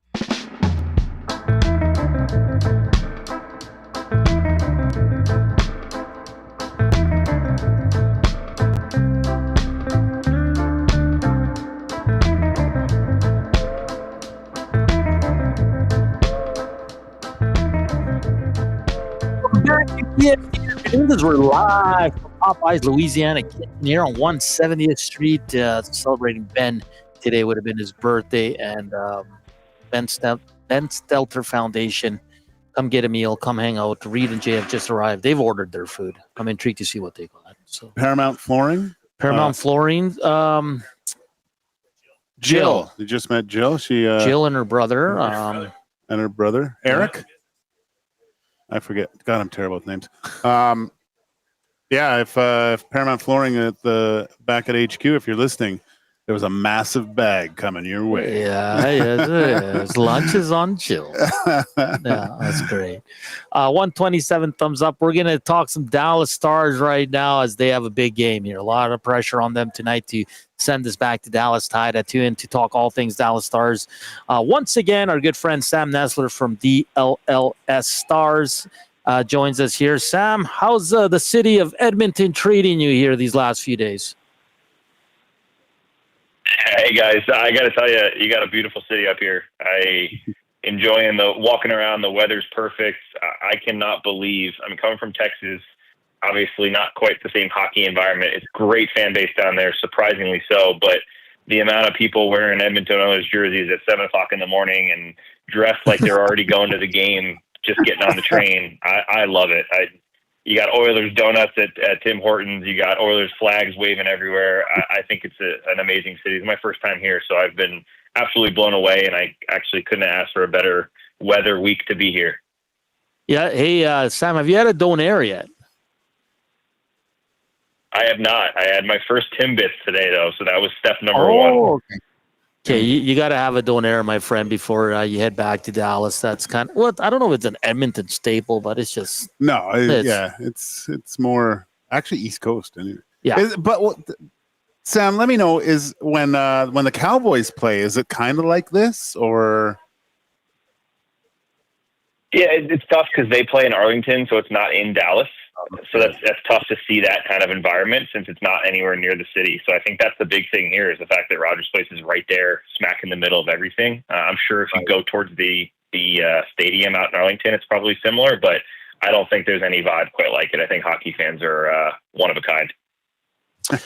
Sam, let's get to the game tonight. Big one for the Dallas Stars. And listen, they showed really well in Game 3, especially in that second period. They were all over the Oilers. If it wasn't for Stu Skinner, maybe that game changes. But what are you seeing from the Dallas Stars 3 games in? Because here in Edmonton, we've been talking a lot about this series and how it's been mostly Edmonton for the most part. You take those 6 minutes away from Game 1. and then the second period, it's been mostly Oilers. Is that what you guys are kind of seeing in this series so far?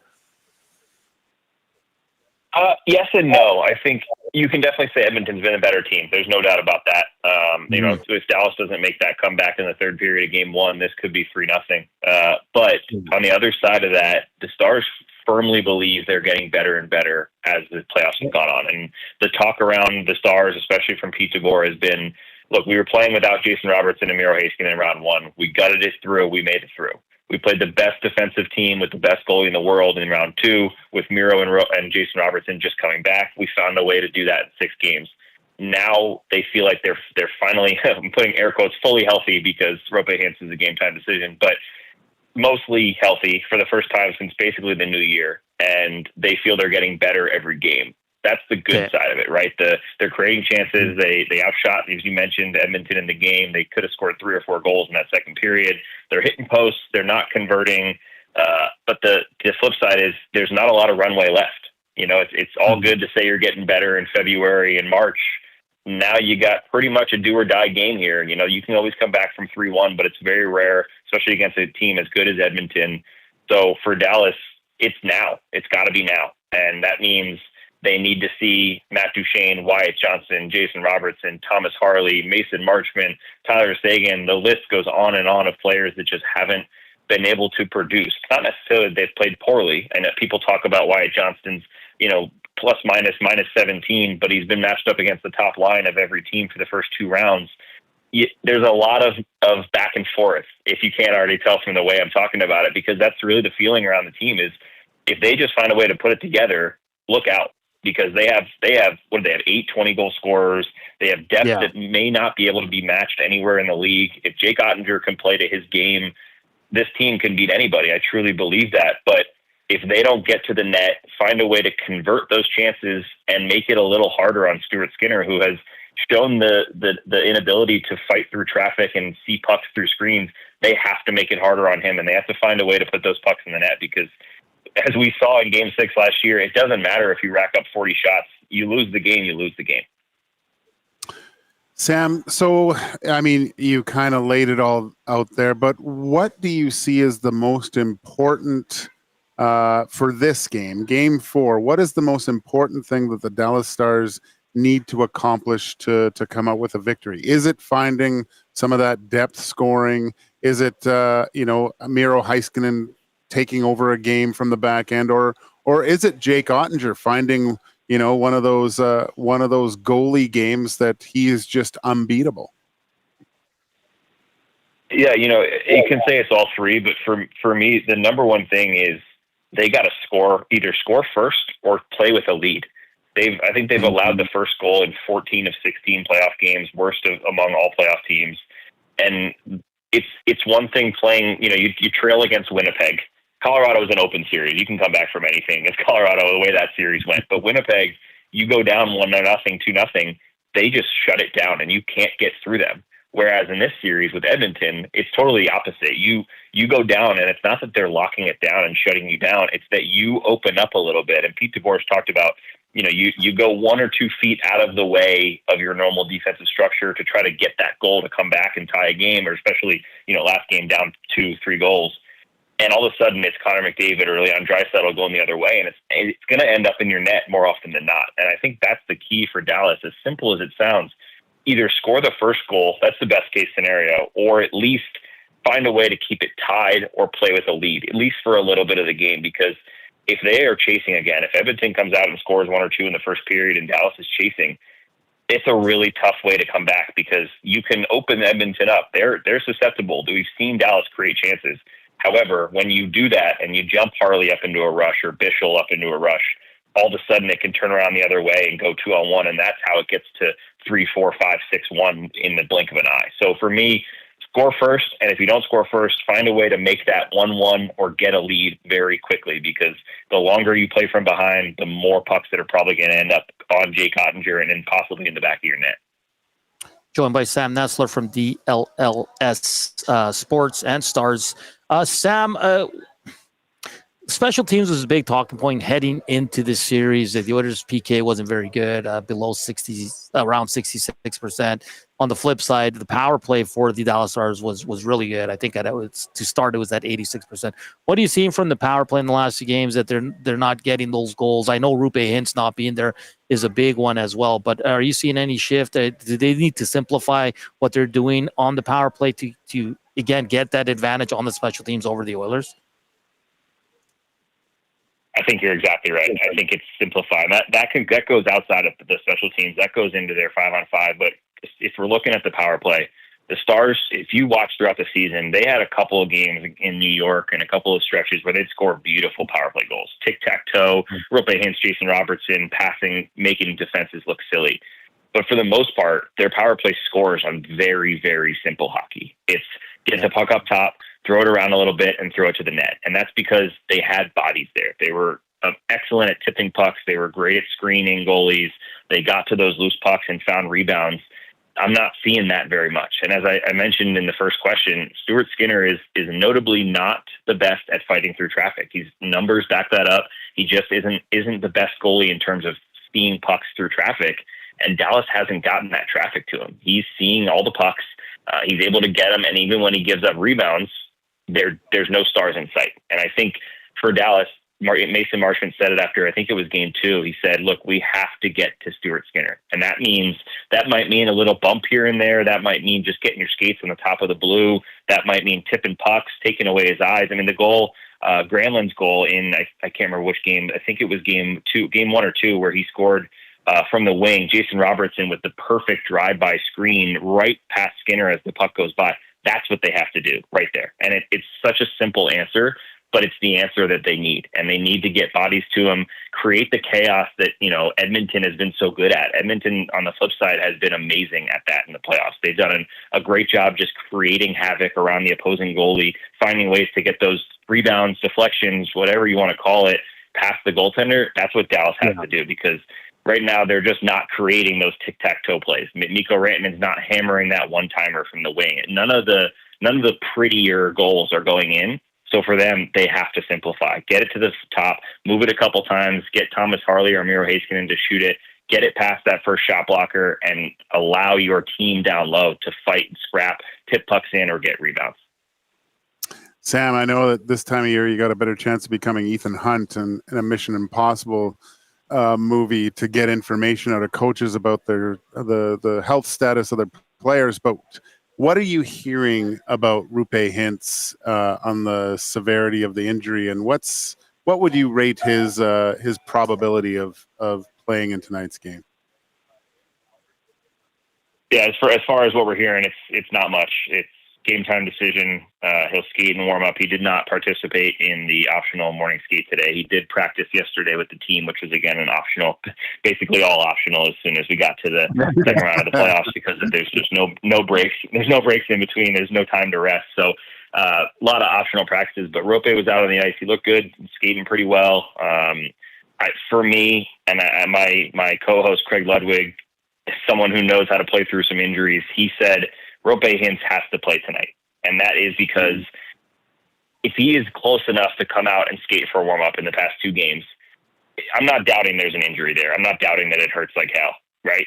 But it is game 4. It is the chance to potentially go down 3-1 in a series that might put you out and end your season. You have to find a way to play. And for me, that's just what I have to see from Rope Hintz. He has a ton of injury history. It's been rough for him. He's basically never gone through a playoff run without being injured. For me and for Stars fans and everybody, I just think they need to see him gut through it, whatever that means. If that means getting his foot shot up as much as he needs to, he's got to find a way to come out and play tonight. So I think that he does it. I think there's a 100% chance he plays in this game. I just think it's too important for this team, and I think he and the team both know that. Sam, great stuff. As always, thank you for taking the time to join us on Game Day. Keep enjoying our wonderful city here. And Sam, after the game, go get yourself a donaire. You won't regret it. All right, guys. Enjoy the game. Thanks for having me.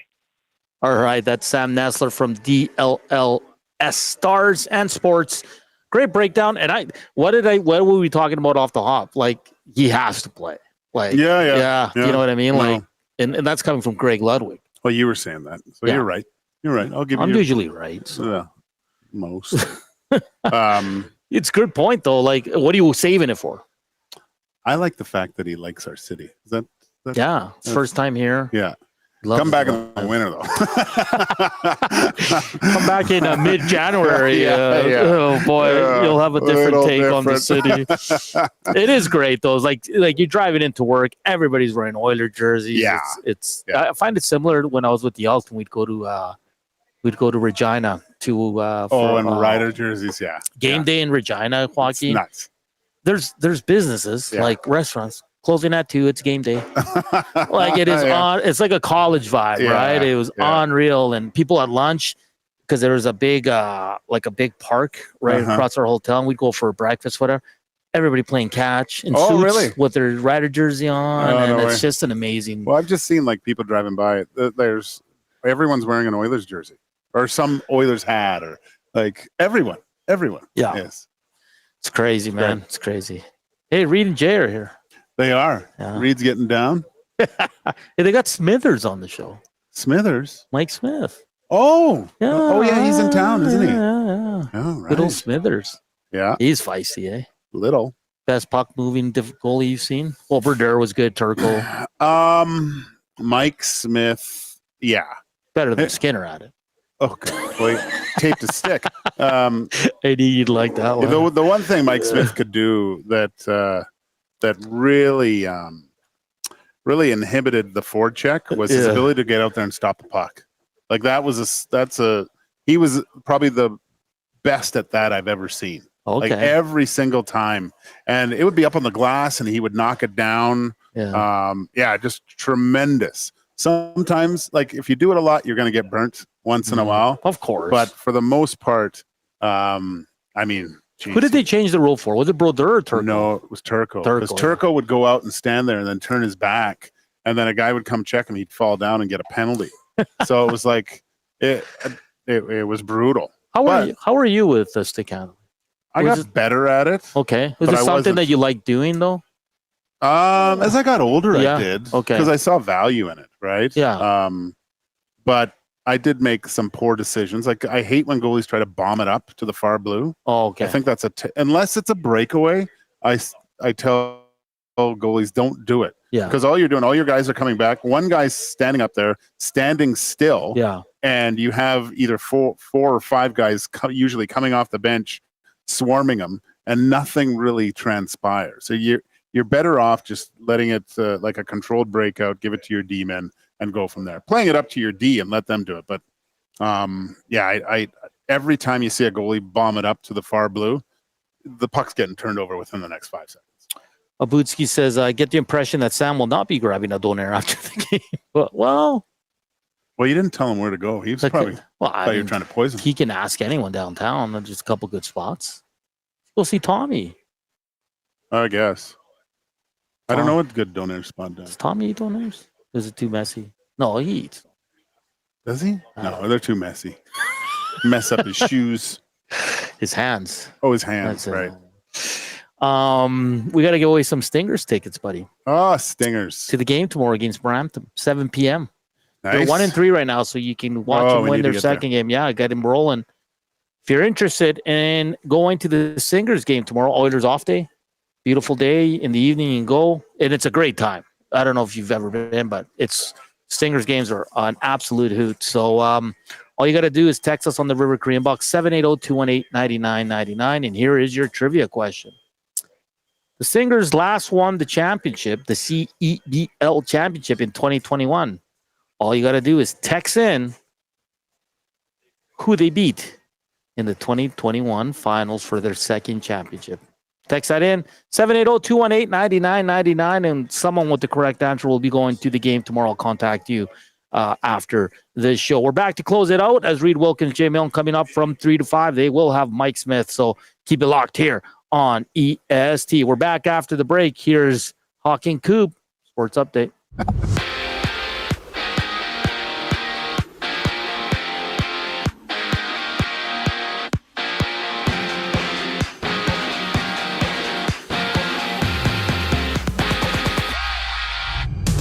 Viktor Arvidsson makes his return to the Oilers lineup in place of the injured Connor Brown, with the Oilers looking to go up 3-1 over the Stars. Plus, Mattias Ekholm remains out with Calvin Pickard serving as tonight's backup. Join Tom Gazzola and Hernan Salas at the Canadian Ice House for the GCL Diesel Oil Stream pregame show, which starts at 5, only on EST. For the Stars, Rope Hintz is a game-time decision. While out east, the Blackhawks have hired Michael Pekka as their assistant coach. Pekka spent the last 2 seasons with the Rangers behind their bench.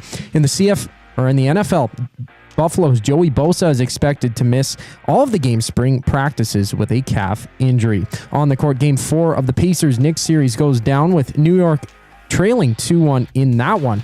Tip-off is at 6. MLB action sees the Jays meeting the Rangers once again. Toronto winning 2-1 in their series opener yesterday. Bowden Francis takes them out for Toronto with the first pitch at 6:05. And Felix Auger-Aliassime has been knocked out of the French Open, with the Canadian losing in round 1 to Italy's Matteo Arnaldi.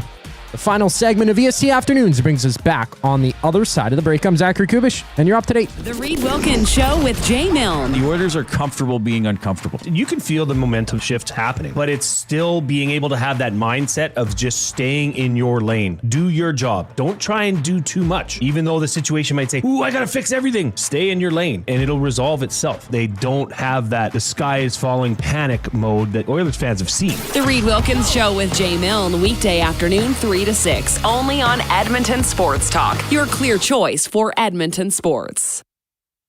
Experience the iconic music of Dire Straits with DSL, Dire Straits Legacy, June 12th in the venue at River Cree Resort and Casino. Featuring original members and musicians who recorded, performed, and toured the globe with Dire Straits. Alan Clark, Dire Straits' first keyboardist, plus Phil Palmer, Danny Cummings, and Mel Collins. This incredible show includes all the hits, Money for Nothing, Sultans of Swing, Walk of Life, and more. Tickets at rivercreeresort.com. River Cree Resort and Casino. Excitement. Bet on it. You've heard the name, but what does it mean? For over 66 years, William Huff Advertising has supplied signage from screen printing to digital to LED with design, production, and install in-house. It's a one-stop shop for all your signage needs. Edmonton owned and operated, William Huff has been trusted by the biggest companies and teams in the City of Champions and many others across the country to do the job. If you're looking for a way to get the word out about your company or event, they are the answer. Go to www.williamhuff.com. Their results speak for themselves.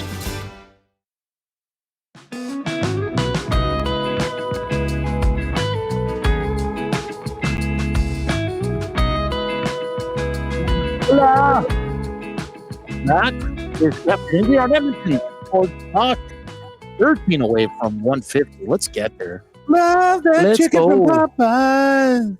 Live from Popeyes Louisiana Kitchen here on 170th Street for Benny Stelter. Starting today until June 3rd. Any Popeyes location in Edmonton, St. Albert, Lloydminster, Red Deer, and Grand Prairie's doubling as a donation site for the Ben Stelter Foundation. Guests can come grab some Popeyes and make a donation to the foundation in the amount of $2, $5, $10, or any open amount of your choosing. Come support, as would have been Ben's birthday today. I would remember our little buddy. I think it was 3 years ago when the Oilers beat the Flames. That was the run. Yeah, that was great. And I hate it because it was Kachuk. He goes, Yeah. I hate Kachuk. yeah, play La Bamba, baby. Yeah. So come hang out here. Reed and Jay will be here until 5, so come give us some food. Support the Ben Stelter Foundation. You and owe just it say to hello Ben? to the guys. Yes. And you owe it to yourself to You come do. down here and get one of these sandwiches. And the chicken's so damn good. Yeah. Like, you had the wings, Jay got the nuggets, I got the sandwich. Like, Reed there's- got the sandwich. You can't go wrong. Yeah, you can't. You can't go wrong. It's just great. It's a beautiful day out there. That storm yesterday came in pretty quick, eh? Yeah, I was worried about you. Were you running out there? No, because I was driving home and I stopped by the Italian Center to get some stuff. I come out and it's dark. I know, yeah. I thought you were going to be running and get And then I thought superpowers. I would run later in the evening, but the clouds never went away and it kept raining on and off. So I was like, another day. Save it for another day. Save it for How's another. it? You feeling good? I am actually. Like, the last one I did was the longest one I've done. And like, don't get me wrong, you're tired and it hurts, but like I felt like good. Like I could have kept going if I wanted to, right? So like I had no moment, and it was pretty hot too. It was Saturday afternoon. Oh yeah. So how quickly does the nicotine get into your system after the run? Does it get in there quicker? I haven't had a dart. I haven't had a dart in a while, to be honest. All those little alveoli are No. all screaming for nicotine. No, God no. Just water and some coconut water. Oh, right. Healthy. You know how it is. Yeah. Just You know how it is. Chew on the tobacco leaves. That's all. Big Ugox asks, what's the difference between shawarma and doner? It's a hell of a question. I have the same question. Isn't shawarma in a pastry? No. They're both in wraps. I'm pretty sure the difference from a doner and a shawarma is the type of meat that it has. Who's talking right now? Yeah, the voice of God. It's talking Koob, guys. Koob's a shawarma aficionado. Wow. Well, what's the meat in shawarma, Koob?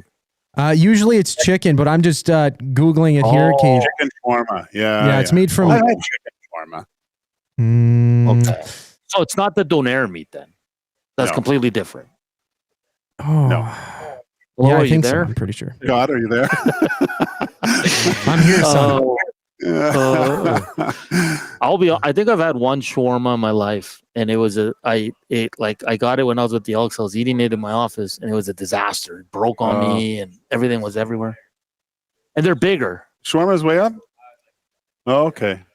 I made some doner meat the other day. Really? Well, it's kind of whipped, right? But I'm gonna next time I'm gonna do like because you mold it, right? Mm-hmm. It's kind of like really whipped up beef. You can do it, and then put it on the spit and put it on the rotisserie on the barbecue. I'm gonna try it that way. Zachary says shawarma is chickpea. I don't think that's right. Chickpea. Chickpea's hummus. Yeah, that's what you dip it in. I don't know. Koob, is that correct? That's as far as I know. I'm not omniscient, okay?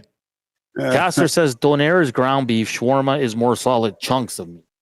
Okay. Yeah, that's what I thought. Pizza Boy says shawarma is steak meat and doner is seasoned beef, sometimes lamb. You like I guess I was right. What? Phillotson. Hello? Are you there?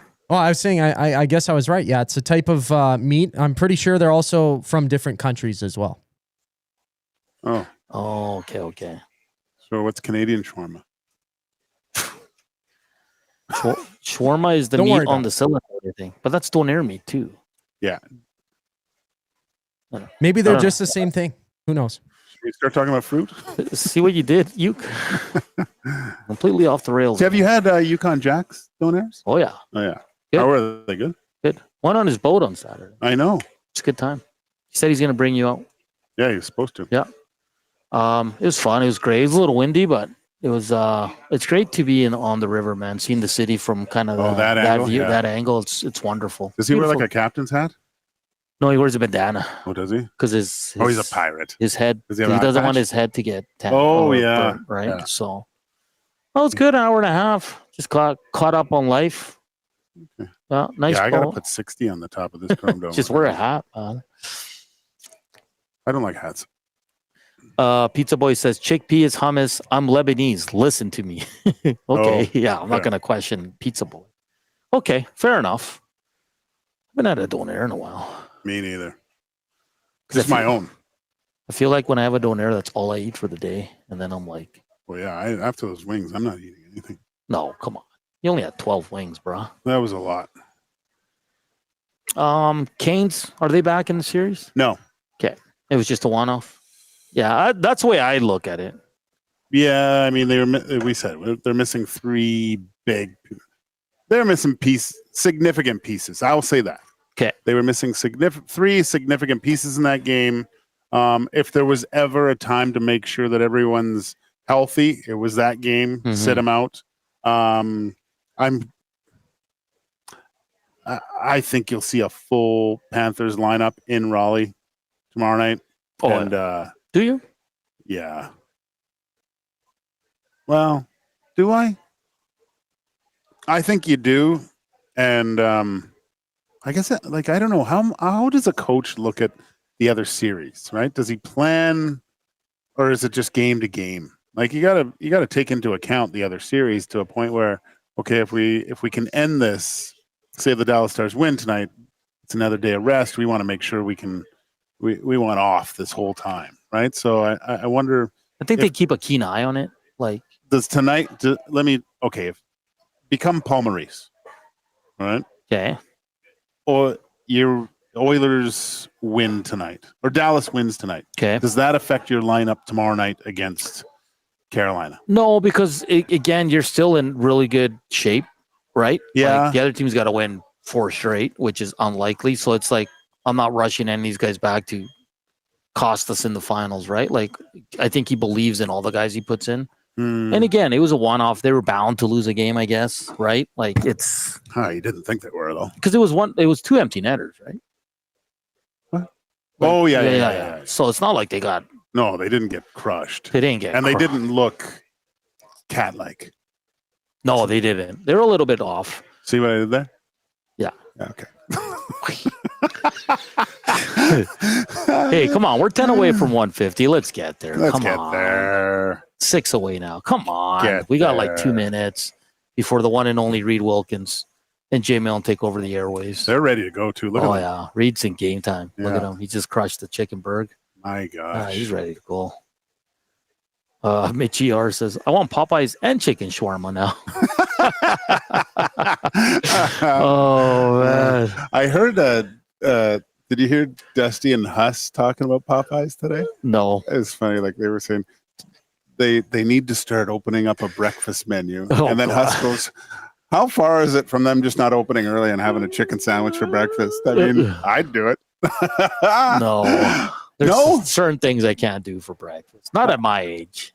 Oh, stop it. You're saying chicken is too much for breakfast? No, I like my. You have eggs? Of course. That's chicken. No, I know, but early eggs chicken. is different. I love eggs. I love eggs. I love it. What's your favorite way to make eggs? That's a whole new show, buddy. That's We don't have enough. we don't time. have enough What's your favorite time. kind of egg? Quail I egg? like them all. I don't know. Yeah, quail. No. But I have to say I do like making poached eggs because they're a little bit difficult to make. Okay. And my family loves them because then I'll put them on like an toasted English muffin. Yeah. And maybe a little cheese, avocado, and then a poached egg on top. And you just cut it and it starts bleeding the yolk out. Yeah, it's I like it's over hard. easy, sunny side. My omelets, like the pan I have, makes wicked like omelets. Cast iron? It's not cast iron, but it's still good where it's perfect for omelets, man. Yeah, no, it just Scrambled. There's one place I got to send you this thing. I don't know what it is. It looks like an Asian restaurant where he makes this omelet, but it's kind of still quite liquid inside the omelet, and then it's put over a thing, and then he cuts it, and it folds over perfectly. Oh, okay. This is way beyond my skill grade of my culinary skills, but man, if I could do that, I'd have made it. Okay, we got to get out of here. Yeah, let's go. Hey, big game. Keep it locked. Reed Wilkins coming up 3 to 5. Let's get cracking. Let's get cracking. And then at 5, Tommy from the Ice House with the GCLD's Oil Stream pregame show. He'll take you right up till 6, then we're back later tonight. We want to thank you all. We hit 150 thumbs up. Thank you. Thank you for the thumbs up. Thank you for listening to us. Thank you for watching us. You guys are the best. Chicken from Popeyes. Come see the boys. Come support the Ben Stelter Foundation here at Popeyes 170th Street. It's been a great show. Look forward to the game tonight. Enjoy the day. Behave yourselves. And we'll chat soon. Ciao, ciao.